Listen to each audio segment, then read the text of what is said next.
Hello and welcome to the Corona Yoga Challenge, and today is day 72. Please check my website to make sure that you're being nice and safe, make sure you're adapting as well as you can for you. Subscribe if you want to get updates. So we're going to start by coming into all fours today. So you're just going to bring yourself into a nice comfortable all fours position, so there's space between your hands and your knees. We're going to be sliding our back forwards and back a couple of times, so get that nice long sliding movement through the spine, so that as the hips come back we feel that lovely feeling of widening out through the lower back, across the back of the pelvis, and then also that feeling of lengthening out of the spine, so as the hips come back the spine almost lengthens back towards the heels. So we're just easing back and forth a couple of times. And then from here you're going to bring yourself into just a nice neutral all fours position. So hands are underneath your shoulders and knees are more or less underneath your hips. And from here you're going to take your opposite hand and leg out and away from one another. So we're going to just very, very lightly have them on the floor to start with, and then you can just float them up and away so that you've got that feeling of nice and long through the back of the waist. So the back of the waist stays neutral. The tummy slightly draws in, the pelvic floor slightly draws up. And then bring your hand back down and your knee, come back to even, and then to the opposite side. So just going to float them up and away, so we get the feeling like the toes and the fingers are extending away in opposite directions, so we're lengthening out. And then bring yourself back to nice and even. You're going to come to your first side again, so arm and leg are going to extend up and away. And then this time you're going to take your hand and your leg out and towards the back so that you might be able to catch hold of your foot. So it could just be the direction of, or it could be holding on. And if you hold on, you're just going to extend up and into your foot and your hand, so you're drawing them away from the floor. And then lengthen them all the way out along the horizon again, and back, and into all fours. And then we're going to do the opposite side, so opposite hand and leg extend away. So get that lovely long back feeling, that support through the tummy, the pelvic floor, and then sweep your hand round towards the back to see if you can catch hold of your ankle. If you do want to do this, then you can extend up to get a lovely stretch into the tummy, into the rib cage. So just enjoying that feeling of easing, lengthening, stretching. And then extend your hand and your leg all the way out along the horizon. Bring your knee and your hand back to the floor, and then sink your hips back. So we're drawing your hips back towards your heels, and then what we're going to do today, you're going to take your hands in towards one another, and you're just going to rest your head into your hands. As you rest your head into your hands, see if you can allow the tailbone, the sacrum, the lower back, to just gently extend towards the floor a little bit. And then if you bring yourself back and into all fours so that we can come up to standing. So you're just going to walk your hands in towards your own legs. You're going to lift up through your hips. Keep a little bit of softness through the back of the legs as you extend forwards onto your thighs. Soften forwards, enjoy the feeling of a little bit lengthening, particularly if this is first thing. We always get a really good stretch first thing. And then bend your knees, take your hands all the way up and overhead. Stretch up and then bring your hands down to your heart. So that kind of wakening up feeling. We're going to do a pose which involves a little bit of balancing just now, standing pose. So if you bring yourself onto your mat so that you're nice and steady, you're going to bring your hands in towards your heart. And the first thing that we're going to do is just going to very slowly, steadily draw our hips down towards the floor. So it's kind of important that your feet are just a little bit apart. So ideally we want the ankles underneath the knees underneath the hip joints. So not out here, this is the outside of my hips, but we're actually thinking about the position of the joints. So the joints are stacked with gravity really evenly, so we've got good wear and tear through the decades of life that you're going to have. That's my plan anyway. That's Ida Rolf's theory, or one, sure, there's lots of people with that theory, but that's from Ida Rolf if you're wanting to look that up. So from here, you're going to start to imagine that your knees are tracking forwards nice and evenly as you begin to sink your hips down towards the floor. So what's happening is your hips will start to come out at the back and your shoulders will start to come forwards. So you're just going to ease yourself down and then press into your feet. Slowly, slowly bring yourself back up. We're going to do that a couple of times. So you're going to let your knees come down. This time come a little bit lower if you want to, but try not to go doof into it. Try to go slowly, slowly into it and slowly, slowly back out of it. So we're keeping a real feeling of control. The option now is to come up onto your balls of your feet. So this makes everything a little bit more wobbly, which can be really helpful. If it makes it too wobbly for you, come back down onto your heels and just bend part of the way. So you can be right the way up on your tiptoes, or you can just be a little bit lifted. So just getting that feeling of a little bit of lift through the heels and then slowly sink yourself down. Enjoy that feeling of really moving through your legs. See if you can keep really, really soft through the palms of your hands.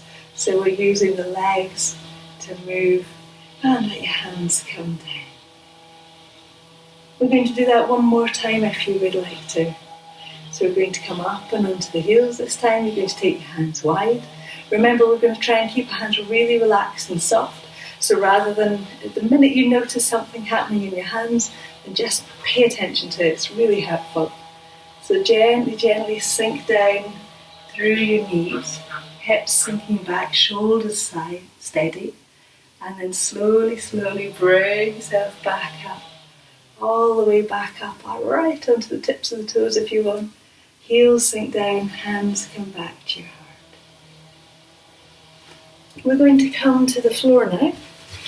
So if you want to bring yourself to sitting, and you're going to bring your legs out in front, and we're going to have the legs fairly straight.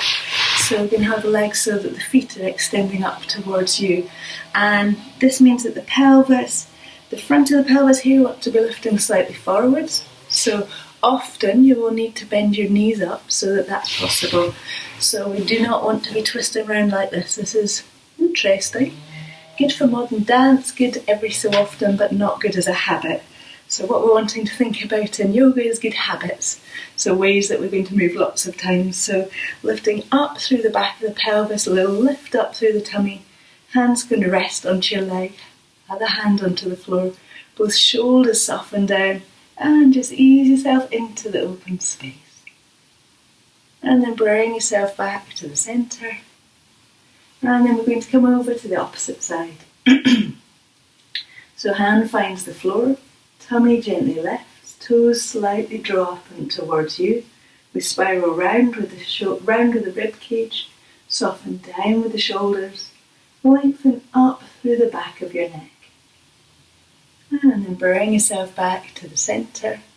And we're going to do one more on each side. So same thing, we're just trying to keep that feeling of softness across the shoulders, through the hands and the arms.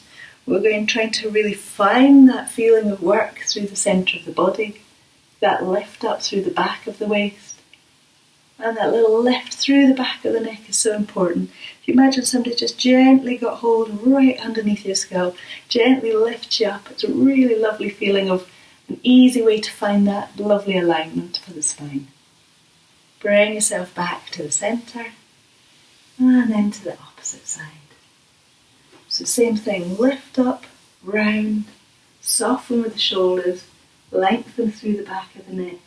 Feel that feeling like a little bit of lightness up through the crown of your head. And then bring yourself back to the centre. Soften your knees up so you can fold forwards in a really, really easy way. And then bring yourself back up and to sitting. We're going to do a little bit of breathing now. So we're going to do some breathing. I was watching a little bit of a Leslie Kaminoff video yesterday, and he was talking about the breath and the full part breath, where we start inhale at the base, inhale in the middle, all the way up to the collarbones. He was talking about breathing from the collarbones down to the belly, and various benefits about that. So what we're going to do is we're going to give that a little go just now, and you can see how it feels for you. So I'll be talking you through it, but we're going to inhale. Imagine we fill up high up into the chest, then into the rib cage, wide and out, and then wide and low into the belly. So it's like we're filling in up, top down. So just in a way that's comfortable. God, it's getting hot and I just want to get rid of my hair. So I'm going to do it. Okie dokie. So you're going to breathe in. Imagine you're filling right the way up into the chest, so you get that wide open feeling as you breathe in. Then breathe in as this fills up, send it wider into the rib cage. So out to the front, out to the sides. And then once you fill up into the rib cage, then fill out, widen into the belly. And as you breathe out through the belly, the rib cage, all the way out and up to the collarbones. And we're going to do the same again. So if you need to go faster or slower, please do. Inhaling up to the collarbones, out to the rib cage, into the belly, and then out. Slowly, slowly through the belly, the rib cage, all the way up to the collarbones. Easy breath.